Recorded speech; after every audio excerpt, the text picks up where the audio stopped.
My name is Zafar Masood. I am a banker by profession and I did my corporate governance certification from NCA at Fontainebleau. I started as a banker in a multinational organization and then I worked abroad in Africa, the Middle East, setting up a regional bank in Pakistan. I was also have the privilege of being an entrepreneur. I also have a unique distinction of being part of the regulator board of State Bank of Pakistan. I was on the board of State Bank of Pakistan for 2 terms. I did my MBA in concentration in banking from the Institute of Business Administration, Karachi, and then did various certifications.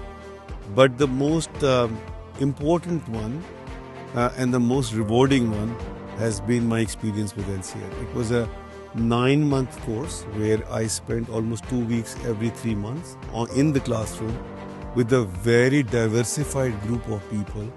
There were none from Asia, by the way. Most of them are from US and Europe.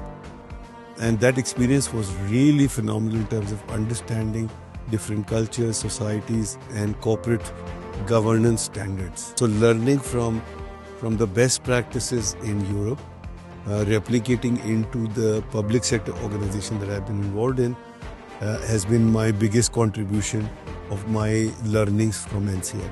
French are very disciplined people, and that discipline I have kind of instilled in my life. And for me, the most important thing about the discipline is to making sure that you get your priorities right.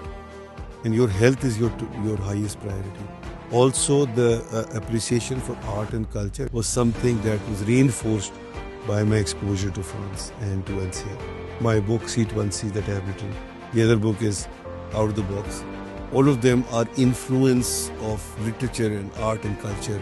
My always advice to the students be, look at the French universities in a different context altogether as a well-rounded personality which will help you in excelling in your professional career. On a lighter note, if I have to summarize my journey in France, I would say the best part was the cuisine and the appreciation for art and culture.